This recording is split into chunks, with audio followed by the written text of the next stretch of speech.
You then discover it's spot terrorist and trained to fight terrorist. But the girls are mainly the good little spies. And, of course, then I have footage from 1998 in Hebron, Maryland, and other places in Police State 2000 of young children training to go in their parents' houses, can come back and report to regular Marine Corps. This is on video, what guns they own.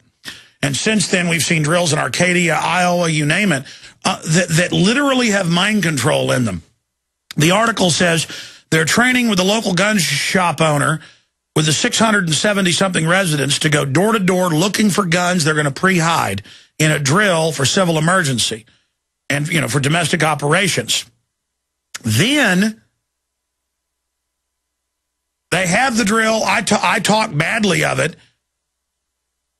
And they say in the news, I'm a conspiracy theorist because I don't like it. Alan Watt, that's the new level of control where they admit we're right, but then say we're a conspiracy theorist for not liking it. Yeah, they're using herd instinct, and they talk about this too, how most folk want to comply with government. Most people do, unfortunately.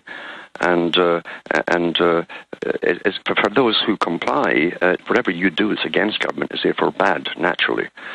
So goody two-shoes, and they're all trained to be goody two-shoes. They're trained at school, of course, in groupthink too, where there's no dissension. You almost come to a common agreement. And so everyone wants to be the same as everyone else. And government is good. They've watched all the movies. How many movies are out there to do with Homeland Security, stopping spies, all fast-paced dramas, Eagle Eye, all these kind of things. And they think this is fantastic, youngsters. And apart from that, though, too, there's a lot of pre-programming went on, predictive programming. Even in the 90s in Canada, you had a series here where youngsters got together and formed their own spy group and spied on all their neighbors and their parents. When I go to the toy store, like half the toys are spies. Yeah. And spy on your parents. It's fun. You're a secret agent. Mm-hmm. And this is the same technique that they use again. By the way, almost all the toys, I never see them that say USA or anything. It's always UN, Defense Force. But the G.I. Joe guys don't have smiles on their faces now. They've all got like, looks. Yeah.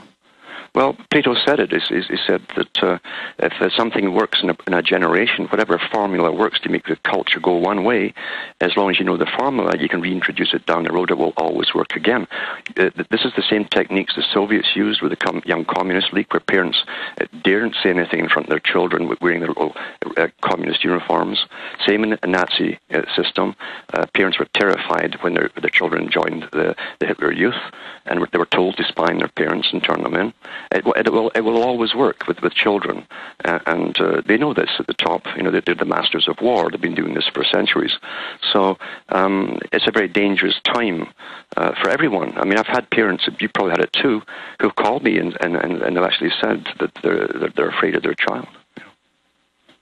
Oh, that's the system. And then they come in their black uniforms and sit around the kitchen table. I've read about this in every culture, and the parents grovel and the kids get off on it. And kids now are told, I can report you for spanking me. I can report you for what you said. I saw a case a few years ago where they took a guy's kids because he said, don't trust the police in Round Rock, don't trust the government, and don't take shots if they tell you to. And it was on the news that, well, CPS has taken the children because the police say, he said, don't trust them. Mm-hmm. I mean, that was on the news. Yeah. And, boy, I later heard those kids were absolutely in hell because once they were with the little pedophile rapers, they found out, people find out once they get in the clutches. You thought mommy and daddy were bad? Now you're going to meet a pot-bellied rapist. Yes. And George Orwell also put this in 1984, his book and the movie, where the youngsters are dressed up with little outfits, and they're maybe around 7 years old, and they're saying to Winston, oh, you're a thought criminal. You're a thought criminal, aren't you? We're going to report you. And so they go around terrifying everyone who's an adult. And this is the way they're getting raised in school. And so, see, America itself, and every other country too, is divided in many different sections. And part of it is between young children and even older children. They've got a different indoctrination. So there's about 3 or 4 indoctrinations on the go at the same time with different generations. And that's part of the problem. But it's been orchestrated this way, and it's all managed this way by those who oversee the whole system. So, well, take the TSA pedophile training force. I mean, all these psychologists have come out and said, oh, it's training kids. That's how a pedophile will touch to test to see if the kid will go along with it. This is totally screwing kids up. They're grabbing the women's breasts, going in the pants, radiating everybody. And, of course, we knew this was the plan, but now they're going on the streets, the highways.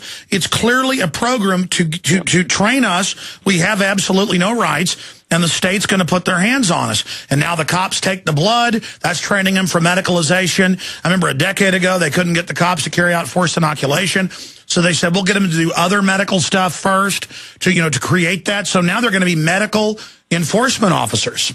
Yes. And they've even had that in science fiction movies for the last 42 years, this would come, because these guys are all picked, of course, for predictive programming too. But we're in it now, and you're under martial law, and they're training the public, just training the public. That's all it is, into complete obedience and fear of reprisal if you don't comply. It's incredible. Even the situations in the main stations, the train stations in New York, places like that, with the screens everywhere, running these little promos about Homeland Security, and we have 200 agents right now amongst you right now in this place. And you might only trust government, only telescreens at Walmart and Mall of America and town squares, like out of a dystopic nightmare science fiction movie. Watch everyone, only trust us. What's your neighbor doing? Your children being trained. That's right. Little discount credit cards given to them. Oh, report on your parents. And I have those promos. I've played them. Mm-hmm. And they're doing it all with a completely, totally straight face to everybody. It is so incredibly diabolical, and they're pushing it into overdrive right now. Why is that? They're pushing it overdrive because they have talked about more riots, but they have further plans to crash us again economically, and to get us down to the proper level of austerity. You see. You still have it too good right now. You can still afford an ice cream once in a while. So you got to come down much further, because they want all that extra cash that you spend on yourself. But more importantly, they can buy you. Once you're totally broke back in your hierarchy of needs and are starving, you'll do whatever you're told. Food is a weapon, of course, and I've said that at the Ministry of Agriculture of the United Nations, that they're willing to use. Actually, the UN has used food as a weapon. That's with embargoes on That's Iran. Memorandum 200. The Onion came out this week and said it's great, let's kill billions of people, and let's mow down Africans. But in the real world, the New York Times was reporting, hey, the UN's mowing down people for their land. It's for the earth. Maybe it's good. That's right. Mow them down. It's trendy. They're really going after the farmers, small farmers. There's very few small farmers left, really. It's all big agri-farm. Five corporations run the world, all the food supply. And in Australia, they can't even allow them. They're creating national parks, and they're telling the farmers to get their cattle off them. So there's going to be no meat for the ordinary folk in the future. That is the plan too, is vegetarian society. Oh no, I have a news out of England today where they're teaching kids they're going to eat bugs for protein. That's right. Oh yeah, they've been doing that for 4 or 5 years, and the EU has allocated the 3 billion euros to the study of it, or 3 million euros to the study of eating crickets and things. And then you have the Hollywood stars. There's one major Hollywood star who says her children just love these cricket sandwiches, and they always find someone, because the people follow the stars, right? So this is the future, is complete and utter austerity. And then you go back 2 or 3 years and you find the head of the Green Party who said, oh, you know, everybody obeyed in World War II. They had very little money. They didn't mind. We're going to have carbon rationing cards, and now they're announcing them. That's it. So I said this in 2001. That's what you'll see. Everything that goes with warfare, you will see at home, including refugees eventually being moved around the country. Yeah, and it'll be, we got to put these homeless people in the sports stadium. That's already begun in Tampa and in Northern California, Central California, in Sacramento. You can't have homeless out at night. They got to be locked up. And, we got to arrest the dissenters. They're causing problems. Yes. And so they are ready for it's not really a planned rebellions they're ready for. They don't believe they're going to be a planned rebellion, but they do believe there'll be spontaneous riots as people who are at the bottom of the ladder get hit even harder. And then they'll use them to say, see, we got to raise the taxes on the rich. That means somebody making $50,000 a year or $100,000 to pay them, and then all the money siphoned off to the foreign banks. But the unwashed masses don't know because they literally, and I've talked to some of the general public, they can't talk now. The language is gone. Yeah. And if you bring up a serious issue, they begin to laugh at you with a pre-programmed response. That's right. Every response that you see from anyone out there has been either in a comedy or a movie or some soap or whatever. No, they're not their own person. They live in a playland of Arrested Development that the psych warfare chiefs talk about, and they'll repeat something that they think makes them look blingy. Instead of actually being intelligent, it's just all a big fake. And like the yuppies watch the news that's propaganda and repeat it like they're real smart. Oh, yes. Oh. Yeah. Well, that's what Brzezinski said. The public will be unable to reason for themselves. All they'll be able to do is to repeat last night's news to each other.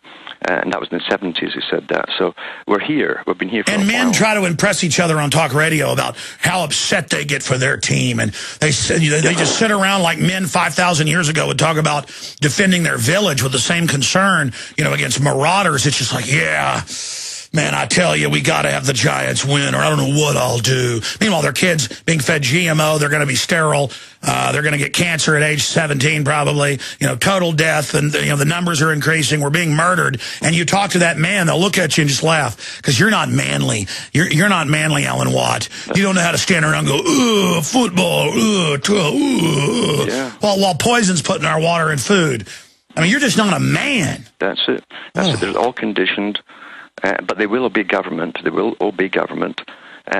These guys will bug their eyes out at you and have their shirts cut off. And I'm not saying there's anything wrong with that, folks. The point is, you see them in the grocery store or whatever, walking around trying to act all sinister. You see these tough guys, when they see a cop, they look like a dog, like groveling, almost rolling. Government. They're just total cowards. Yeah, they are. And again, they can only act as a mob, So the problem is, as I say, though, that the big boys are ready for all of this. They've planned it. They probably will even set off the riots themselves, spark them off when it's time. And that's the usual thing. They don't wait until people do something. They generally do it because they have the plans and timetables. And then, of course, they'll turn around and say, see, there are crazy folk amongst you out there who are going to riot, and so we need even more security. Well, in England, which we'd all predicted, the police stood down, and it turned out a lot of those riots were organized, pushed by the media. Oh, yeah. Oh, yeah. And mind you, too, see, every organization is infiltrated, and in every area, they have their instigators living amongst them, by the way. And they go out and drink with them, all these young guys. Hey, before I knew how bad it was, I don't know, 6, 7, 8, 9 years ago, a few times I worked with a few people locally who later I found out were sabotaging, lying, doing everything you could imagine. And it was, I mean, it had to be professionally being done. And you're just like, my God, you people are everywhere. Well, one case came up in Montreal recently. It was a top policeman. It was a policeman, but he was one of the 3 who had access to all the informers to do with what they call the local mafia in Montreal. It's not an Italian mafia, but it is a mafia. And he was going to turn over 2,000 informant spies in Montreal alone to the mafia. 2,000. And I've told people for years, you don't realize that since the 50s, they've had these people placed in... It's now admitted, the cable person, the phone person, everyone, and I've noticed this, I mean, usually they end up being a listener, but a lot of times you can just tell when the person doesn't know whose house they're at and I get home later or whatever, and I mean, you can just see that whoever's in your house, they're casing it, they're looking at things. You can see it's a power trip that they're watching you. And it's on record they are, but I mean, nurses at hospitals, everywhere. They get off on the little informerness, and they get little cuts of juicy, too. They get a little money. That's right, or a bit of promotion at work or something. But as I say, this technique is very old, and it works very, very well. They know how to bring countries down. They did it with East Germany, too. They've had so much experience, and everything's documented. It's like a massive laboratory when they do these experiments. Well, no, Disney World, I was reading, now calls its parks a laboratory. And it turns out they taught the Department of Defense how to lock a city down. Because think about it. You're getting in, you're being scanned, you're being controlled, you're being surveilled. Disney systems are the model of actual what'll be gulags. Yes, and they had the wristbands too, with the chips in them, and to get inside. And biometric scanning, and you're under laboratory scanning.